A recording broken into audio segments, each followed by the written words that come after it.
Parques y Jardines. Bueno, pues son las 13:16 y hoy es martes, que no es lunes. Normalmente el Faro Alejandría, que como ustedes saben, presenta los lunes la conferencia que dan los martes. Ayer no, por razones de programación, no puedo estar, pero sí está hoy con nosotros. Isabel López, que es la presidenta del Faro Alejandría. Isabel, buenos días. Hola, buenos días. López y Villanueva. López y Villanueva, Total, claro. es que, claro, total, nada más con la I y todo. Es que Sí. ahora se pone una I o un guión para que se Sí, vea que es una más. I latina. Exactamente. Pues Isabel López y Villanueva. Y con nosotros tenemos también pues al conferenciante de esta tarde, que va a dar una conferencia sobre... Espérate que lo lea. Los ensanches decimonónicos en España, formas de expansión urbana necesarias.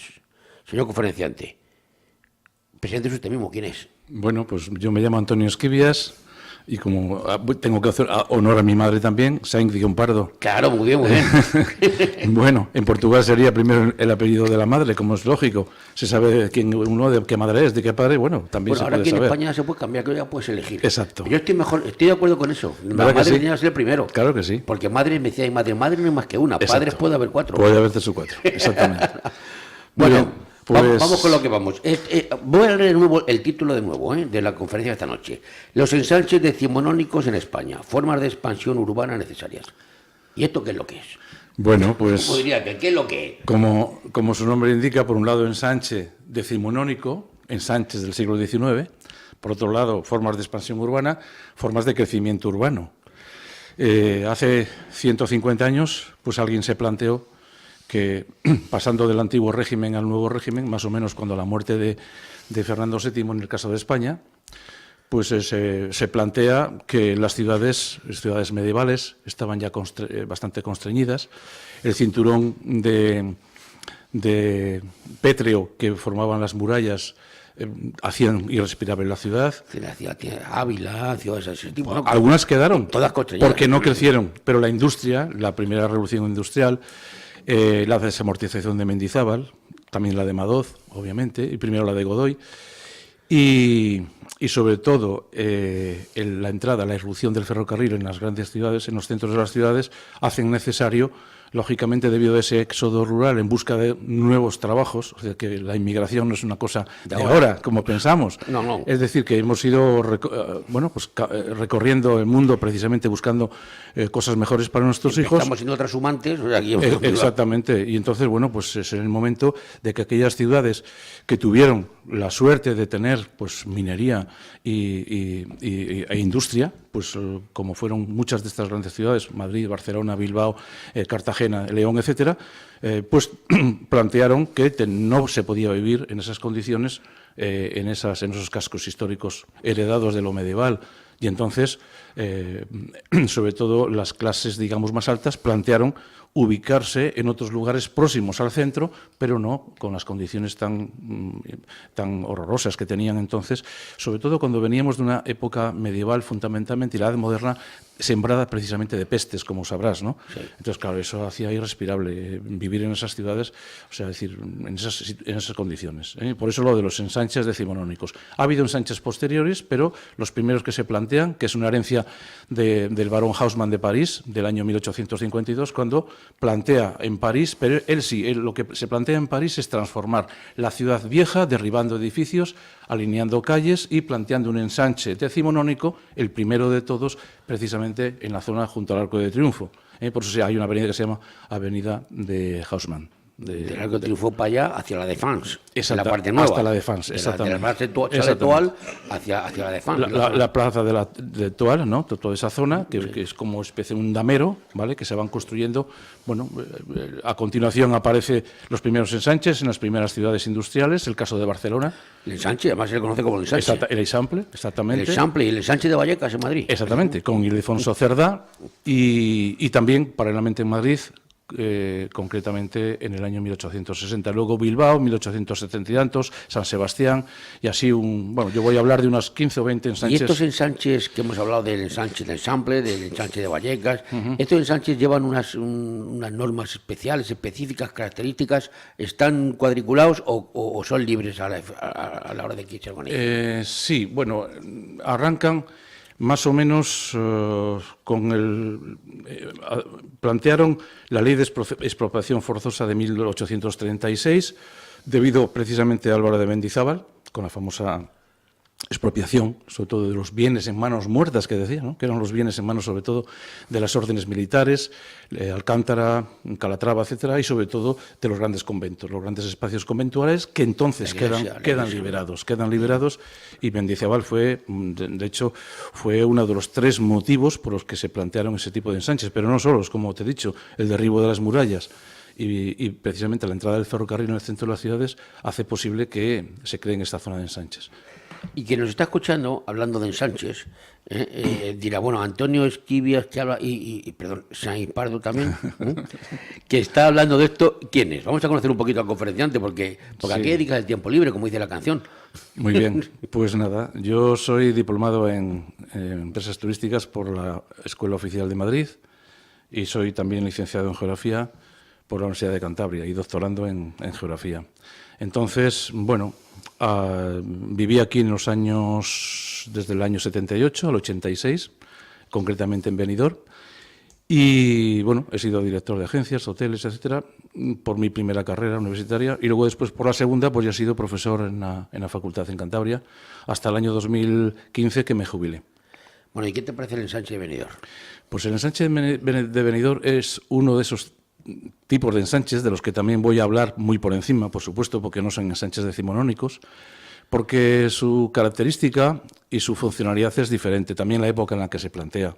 O sea, el ensanche de Benidorm, igual que el ensanche de Laredo, el tercer ensanche de Laredo, obedece a unas características de tipo de una expansión turística. Coincide precisamente con el auge del turismo de los años dorados, años 50 y 60.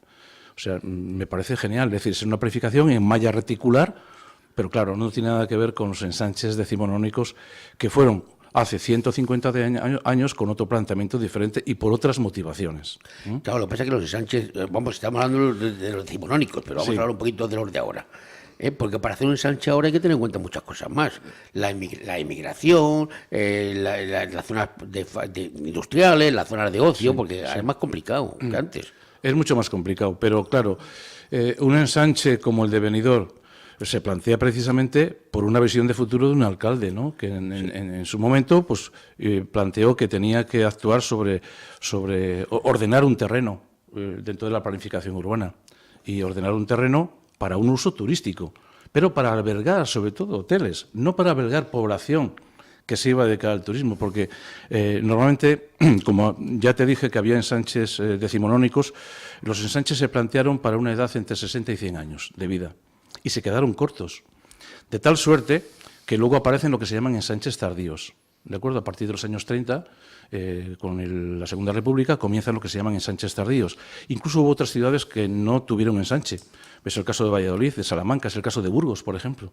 Y en cambio otras tuvieron que hacer varios ensanches. Digamos, de alguna forma, el referente más importante en toda Europa era la ciudad de San Sebastián, que tuvo 6 ensanches diferentes a lo largo de la historia. O sea que estamos hablando de diferentes pulsaciones que tiene una ciudad en cuanto a su industria, incluso desde el punto de vista turístico, como fue Benidorm. O sea, pero bueno, Benidorm se podía haber expandido hacia el norte perfectamente. Benidorm tiene previsto un segundo ensanche, no sé si llamarlo así, o un tercero, no sé ya cuál sería, en la zona de las discotecas, la carretera nacional 332 hacia el... Sí, pero no es verdaderamente un ensanche, porque la característica de un ensanche, bueno, podríamos ver aquí es vamos a empezar por eso. ¿Qué es un ensanche? Pues un ensanche es una forma de expansión urbana que obedece a diferentes motivaciones. Los ensanches decimonónicos no tienen que ver nada con los ensanches tardíos, como te digo. Es decir, una cosa es un plan parcial y otra cosa es un ensanche, que es una planificación ordenada en malla reticular, es decir, con unas características determinadas. Claro, como Barcelona. Como Barcelona está cuadriculado. Ahí tenemos el ejemplo de Alfonso Cerdá, ¿no? Sí. Pero quiero decir que el ejemplo, que fue el ejemplo de París, que luego después se traspasó a Barcelona con el ingeniero Ildefonso Cerdá y Suñer, luego fue el ejemplo de otra serie de ciudades españolas, pero todas por una génesis, sobre todo, de tipo industrial. Es decir, el éxodo del campo a la ciudad. Pensar que, antiguamente la gente utilizaba útiles en su casa de madera. De repente se utilizan útiles de hierro. ¿Qué ocurre? Pues que, lógicamente, las fábricas se plantean ya en los entornos de las ciudades. Las ciudades están creciendo, pero como tienen ese cinturón pétreo, que es precisamente la muralla, una de dos: o se derriban las murallas y se crea una ciudad nueva, como pasó con París en la zona de Haussmann, o se hace como se ha hecho en España. Es decir, es un ejemplo de París, pero en un área, digamos, fuera de las murallas. Con lo cual, ese pues el ejemplo, bueno, Ávila no ha crecido mucho, pero Toledo, por ejemplo, tiene el Toledo clásico. Exactamente. Y luego siguiendo el curso hacia del la río, estación, tienes una zona nueva exactamente, que es otra cosa distinta. Eso no es Toledo, pero ahí ese es el ensanche. Pero mira, por ejemplo, podemos basarnos en un ensanche también decimonónico que comienza a plantearse a partir de 1904, que es el ensanche de Valencia. Valencia tenía dos problemas. Es una ciudad como una mandorla, es decir, es como si fuera una almendra. Está perfectamente delimitada en un plano, una vista aérea. Pero ¿qué otra cosa tenía Valencia? Que aún conserva los restos de murallas. Las Torres Serranos y del Quart es un resto de la muralla medieval. Valencia tiene otra cosa que la constreñía, que era precisamente el cauce del Turia, porque antiguamente las ciudades se situaban o bien próximas al mar o próximas a los ríos, como es el caso de Toledo, como es el caso del río Bernesga en León, como es incluso Madrid. En todos sitios, sí. Solamente hay una capital de provincia que no tiene río. Que no tiene ni río ni mar. ¿Cuál puede ser? Oviedo. Oviedo es la única ciudad capital de provincia española que carece de río o de mar. Es una cosa curiosa. Tiene cerquita Gijón tampoco. Sí, tiene Gijón, pero no se llevan muy bien. No, ya lo sé. A 30 kilómetros. Bueno, Gijón fue otro de los grandes planteamientos. Claro, en Gijón lo que pasa es que ha habido diferentes sucesivas aureolas, digamos como capas de cebolla de crecimiento exponencial. Como he dicho, es decir, los ensanches se pensaron para 60, 100 años, pero se quedaron pequeños, se quedaron obsoletos. El crecimiento de la primera revolución industrial fue tan terrorífico. Pero de la gente que emigró a las ciudades, claro. Exactamente. Entonces, hay que pensar que, bueno, pues en algún momento determinado habría que alojar no solamente a las clases burguesas, porque los ensanches decimonónicos son ensanches burgueses. Es el comienzo del ensanche burgués. Pero, ¿qué hacemos con los obreros que vienen y se quedan entre nosotros? Que los tenemos en las fábricas que están en los centros de las ciudades. Pues los tenemos que alojar. ¿Dónde? Lógicamente no los vamos a alojar junto a nosotros. Les alojamos en suficientes capas, aureolas, ¿vale?, de expansión urbana, que son otro tipo de ensanches. Una pregunta que se me ocurre. Es decir, ha habido ensanches, como la capa de cebolla es un ejemplo bastante elocuente, pero las ciudades que no han tenido ensanches por alguna razón no son más encantadoras. Los ensanches no hacen perder el encanto de una ciudad antigua, como puede ser Segovia, como puede ser Ávila, con sus murallas que están todavía ahí. Sí, yo a veces me pregunto que aquellas ciudades que carecieron de ensanche, o sea, que no fueron, digamos, abducidas de alguna forma por la estrellita, que les tocó la estrellita de la industria, pues hoy son encantadoras, claro, y de alguna forma no perdieron las murallas. Es el caso de Carcassonne, por ejemplo, en Francia. Toda la zona de los cátaros en Francia hay ciudades y villas con esas características. Tenemos el caso de Astorga, ¿de acuerdo? Por ejemplo. Entonces, tenemos Lugo, donde la muralla es patrimonio de la humanidad de la UNESCO. Claro, es una auténtica maravilla. Pero, de alguna forma, esas ciudades quedaron marginadas. Y, de hecho, si analizamos un poquitín el contexto de las ciudades, sobre todo el norte españolas, pues que no crecieron porque no les tocó la rueda de la fortuna, que fue la industria, la industrialización, pues fueron ocupadas y dominadas sobre todo por curas y frailes, ¿no? Es decir, bastante, no hablemos de Burgo de Osma, donde prácticamente igual hay 10 o 12 iglesias y, bueno, pues prácticamente no hay ni una sola industria, ¿no? Es decir, que de alguna forma vivir en esa situación, ¿a quién le gustaría volver ahora mismo a esa situación? Yo creo que a muy poca gente. Es decir, hoy nos aparecen para el tema del turismo urbano o el slow tourism, que llaman el turismo lento y demás, me parece fenomenal. Pero hay que reconocer que incluso Barcelona, el ejemplo de Barcelona, hoy en día ya no el casco histórico, el casco viejo, el barrio gótico, sino el ensanche, el Eixample de Barcelona, es un referente ya no solamente a nivel español, porque de alguna forma es un centro metropolitano para todo el área de Cataluña, sino es un ejemplo, de alguna forma, de una de las ciudades más dinámicas desde el punto de turismo urbano que hay en este momento en Europa.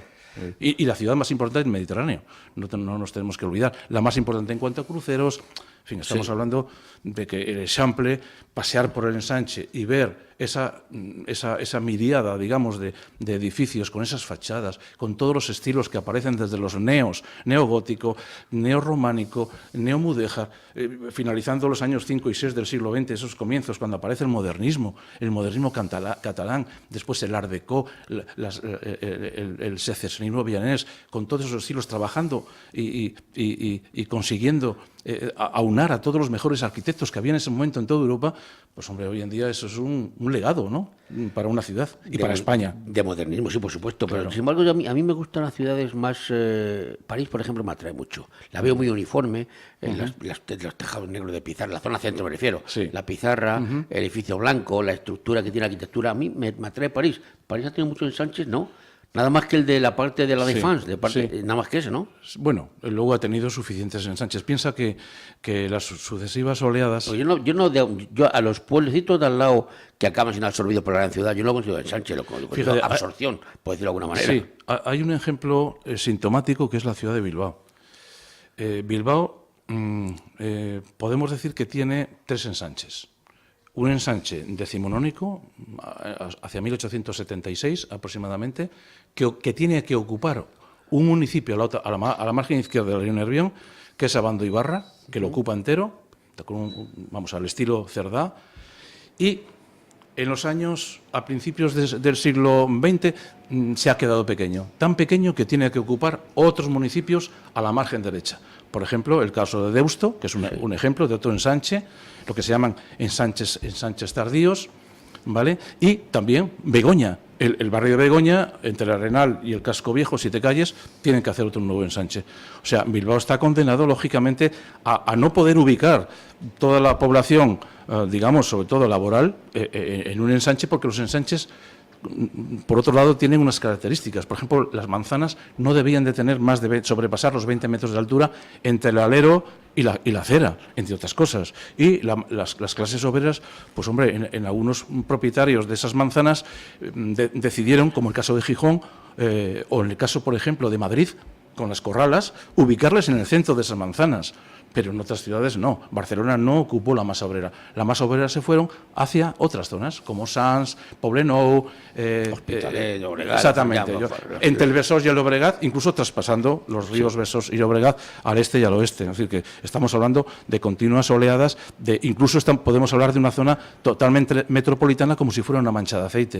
En el caso de Bilbao se habla de un gran Bilbao, que ocupa varios municipios, ¿vale? Pero lo que es los ensanches decimonónicos son ensanches burgueses ocupados por la gente que tenía mayor nivel de vida en ese momento y que no quería vivir en el centro de las ciudades, por eso que estamos hablando. Bueno, pues ya me entera de cosas, Antonio Esquivias Sainz Pardo, Muy bien. de cosas que no sabía. Esto promete y ya me he enterado de que es un ensanche decimonónico. Pero Pues vamos a nada. dejarlo aquí porque seguimos hablando, la gente que nos está escuchando no va a la conferencia Pues esta noche. espero que haya muchos oyentes y que estén animados pero a lo que se trata acudir. es que, Isabel, lo que se trata es que vayan esta noche, ¿no? Claro, esta tarde a las 6 de la tarde en la Casa del Yo digo Fester. tarde-noche, pero bueno, esta tarde. Sí, tarde-noche. Como Es que yo cada después, martes. a mí después de las 4 ya es de noche. ¿Eso? Sí, Bueno. pues yo me levanto a la siesta. Bueno. Vamos a lo que vamos. Pues a las 6 de la tarde en la Casa del Fester, en la calle de la Viga. Hoy tenemos a Antonio Esquivia Sainz Pardo, que tiene Sainz madre. Pardo, muy bien. Y el tema ya lo ha explicado, los ensanches decimonónicos de España, formas de Expansión urbana necesarias. Muy bien, allí os esperamos hoy. Pues nada. Y nos vas a decir la semana que viene quién Y te la ha preparado, próxima porque semana, esto no para. sí, la próxima semana tenemos, el nombre es Vicente Costa y viene desde Gandía, es un asiduo a nuestras tertulias y él nos hablará sobre la contaminación cruzada deteriora la salud. Eso es evidente. O sea, la contaminación cruzada. Bueno, afortunadamente aquí en la zona que estamos no hay mucha contaminación. No sé cuál es la cruzada a que se refiere, pero bueno. Bueno, Pues hay que ir viene a de una resolver. ciudad ducal, ¿no? Sí. Gandía, una ciudad interesantísima desde el punto de vista Pues histórico. si ¿no? venía de Madrid, sabíamos que venía con Eugene, había que quitárselo, pero bueno, viniendo de ahí al lado, no hay mucha contaminación. Gracias a los dos, Vicente, por que esta noche se van a la conferencia, seguro que va a ser. Antonio. Vicente. Antonio. Bueno, Gracias a ti por pero recibirnos. es que yo cambio el nombre siempre a la gente. Vicente es el que viene Ya después. lo sé, pero es que yo cambio el nombre a la gente. Pues Si sé bien. cómo se llama, Antonio Esquivia Sainz Pardo. Claro. Claro. Muy bien. Antonio. Pues encantado de haberte conocido Muchísimas gracias. y nada, esperemos que... Isabel, que a todo el mundo y le hasta guste. el lunes, porque hoy es una decepción que Hasta estés el conmigo, lunes. pero me alegro que hayáis estado conmigo hoy, porque hacía tiempo que echaba Sí. yo de menos el faro. Venga, muy bien. Muchas gracias a los dos. Hasta luego. Muchísimas gracias, Adiós. buenas tardes. Gestiona Radio y gestionaradio.com. Hola, soy Juanfran López y me gustaría poner mi voz a tu proyecto. Si buscas convencimiento para